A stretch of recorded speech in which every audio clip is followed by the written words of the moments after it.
देखिए, मनुष्य सोच में पड़ जाता है उस समय कि अब क्या करना चाहिए, किस मार्ग से निकलना चाहिए और क्या इसका समाधान हो सकता है। देखिए, आपके जीवन में भी कभी कभी ऐसा होगा कि जब भगवान आपकी परीक्षा लेता है, प्रभु परमात्मा, जो कि अत्यंत दुखदाई होती है कभी कभी, और काफ़ी समस्याजनक और काफ़ी परेशानी पूर्व इसका मार्ग बना रहता है। और जो भक्तगण हैं, इसमें काफ़ी उनको दुख सहना पड़ता है और काफ़ी प्रभु को क्लेम देते हैं इसमें काफ़ी लोग।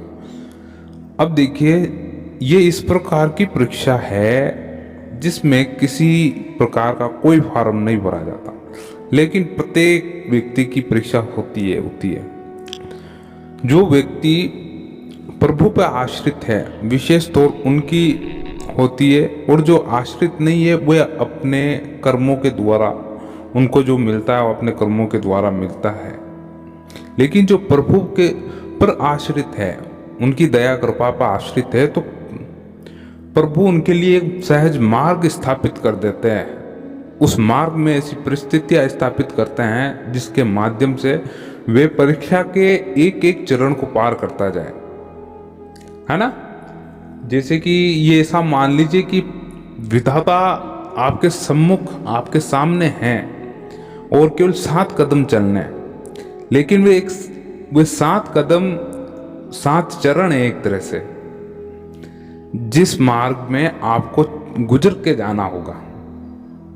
इन 7 चरणों को आपको पार करना होगा, 7 परिस्थितियों को पार करना होगा जिस तरफ विधाता ने लिखा है, और उस पर आपकी क्या सोच होती है, क्या आपके फैसले होते हैं, क्या आप नियम बनाते हैं वहाँ से निकलने का, किस प्रकार की आपकी रणनीति होती है, ये सब कुछ देखा जाता है। और कभी कभार ऐसा होता है कि अधिकांश तौर पर कि जो व्यक्ति परीक्षा देते हैं वे काफ़ी हताश हो जाते हैं इस समय। फिर वे क्लेम देने लग जाते हैं प्रभु को कि प्रभु आपने क्या किया, ये बहुत गलत किया, भगवान मेरे साथ ये ऐसा क्यों कर रहा है, अथवा दूसरों के साथ क्यों नहीं कर रहा है। देखिए, जो प्रभु पर आश्रित होता है उसका अधिक प्रेम भगवान पर, अधिक प्रेम उस भक्त पर ही होता है। क्यों? क्योंकि वह उसको और यानी अधिक से अधिक हो सकते हैं, यानी सही राह पे लाने के लिए, सही दिशा पे लाने के लिए और उन तक पहुंचाने के लिए वे मार्ग स्थापित करते हैं। अब इसमें होता क्या है, ये देखिए, ये जानना तो आपको बहुत ही जरूरी है कि अब होता क्या है इस मार्ग में।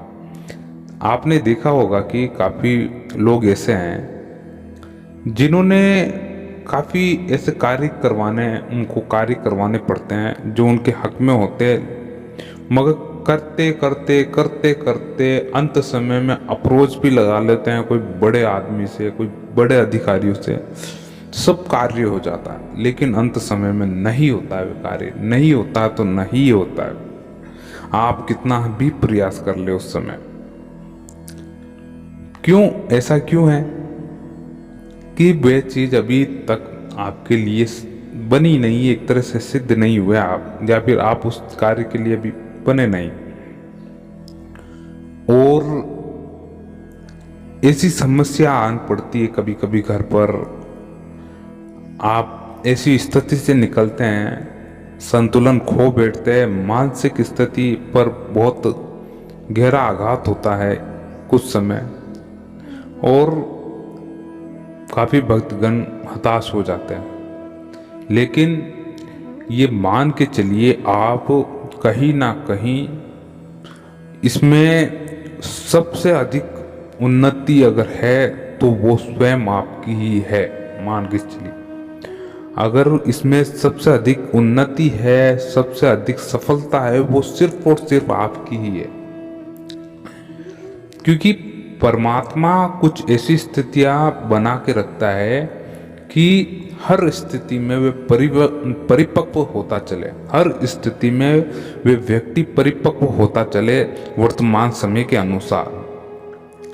आपने देखा होगा कि काफ़ी भोले भाले लोग होते हैं जो इस संसार की इतनी उलझन भरी समस्याओं में उलझना पसंद नहीं करते, मगर सदाबहार होते हैं, बोले वाले होते हैं, जिम्मेदारियों में आना पसंद नहीं करते हैं। तो ऐसे भक्तों के लिए काफ़ी हद तक भगवान उनको यानी परिपक्व बनाने के लिए भी ऐसे मार्ग अपनाना पड़ता है। अब इससे होगा क्या? देखिए, इससे होगा ये कि परमात्मा के मार्ग में आपको चलने में दिक्कत तो काफ़ी आएगी, लेकिन जब आप उस लक्ष्य के करीब हो जाएंगे, जब आपको एहसास होने लग जाएगा कि आज के कुछ समय पहले मैं क्या था और आज मैं क्या हो गया हूँ, इस स्थिति के बावजूद होने के बावजूद अभी इतनी अच्छी कंडीशन में आप आ जाते हैं, अच्छे गलत का आपको फैसला पता चल जाता है, सही क्या है बुरा क्या है, निर्णय करना सीख जाते। सबसे बड़ा प्रभु का यही काम होता है कि आपको परिपक्व अवस्था में लाके कोई सहज स्थिति का आप अच्छा फैसला ले सके, उसका निर्णय कर सके। तो भगवान जब आपकी परीक्षा लेते हैं, ये सबसे बड़ी घटना है। अब देखिए, मैं एक आपको ऐसी घटना बताता हूँ कि एक कोई गांव में संत जन थे। उन्होंने अपनी ज़िंदगी में काफ़ी दुख देखा, इतना लंबा सफ़र तय किया उन्होंने दुख का कि आप कल्पना नहीं कर सकते कि बचपन में माता पिता गुजर गए और अब कैसे क्या किया जाए। एक बच्ची थी उनके हाथ में, तो धीरे धीरे करके उन्होंने काम धाम किया और काफ़ी कष्ट सहने पड़े और काम करके बच्ची को पाला। ऐसी स्थिति में आए, उनको पाल पोस के उसका विवाह भी कर दिया बड़े होने के पश्चात। लेकिन फिर भी दुख था क्योंकि उनकी शादी नहीं हुई थी। अब देखिए, उनकी शादी नहीं हुई थी।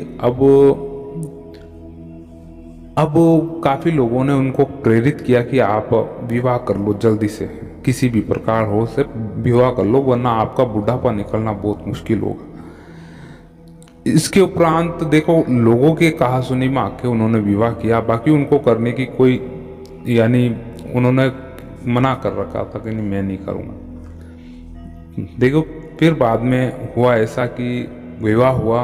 विवाह होने के तत्परांत 2 साल पश्चात उनकी धर्मपत्नी की मृत्यु हो गई।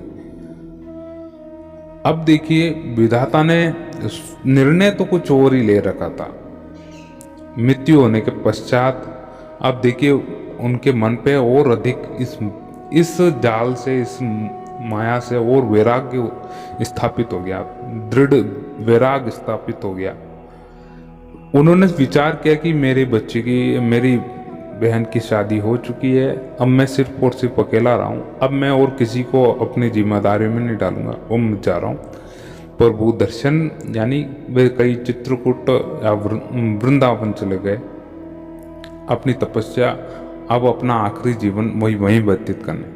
अब जितना भी जीवन था उन्होंने प्रभु भक्ति में समर्पित कर दिया। गुरु भी मिले, सब कार्य हुआ और फिर परमानंद में लीन हो गए वे एक तरह से।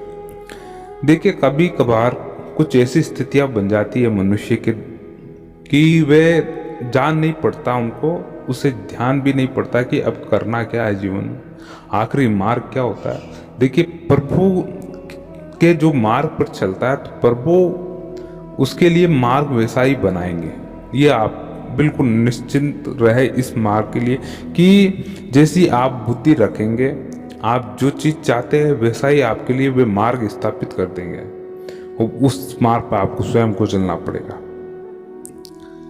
तो भगवान की परीक्षाएं कुछ ऐसी होती है जो कि मनुष्य को काफ़ी हद तक इस स्थिति में लेकर आ जाती है। यानी एक तरह से मान के चलिए कि आपको इतना तोड़ती है वे स्थितियाँ, ऐसी परिस्थितियाँ इतना अधिक रूप से तोड़ती है कहीं ना कहीं से कि आप उस पे से काफ़ी लोग होते हैं कि हताश होकर पुणे में बैठ जाते हैं। काफ़ी लोग होते हैं दृढ़ संकल्प वाले कि बारंबार उसे करने की कोशिश करते हैं, लेकिन वे सफल होते हैं। आपको भी ये करना है कि अपना संकल्प दृढ़ बना के रखना है। प्रभु को भी ये कहना है कि प्रभु आपको जितनी हो परीक्षा ले लो, लेकिन मैं आपका सही साथ कभी छोड़ने वाला नहीं। ये ऐसा संकल्प होना चाहिए। प्रभु के अधीन होकर जीवन जिए, जब आपको आनंद आएगा। तो आपके क्या विचार है इस पर, हमें जरूर कमेंट के माध्यम से बताएं। मिलते हैं आपसे अगले वीडियो में। जय श्री राम। ओम नमो भगवते वासुदेवाय।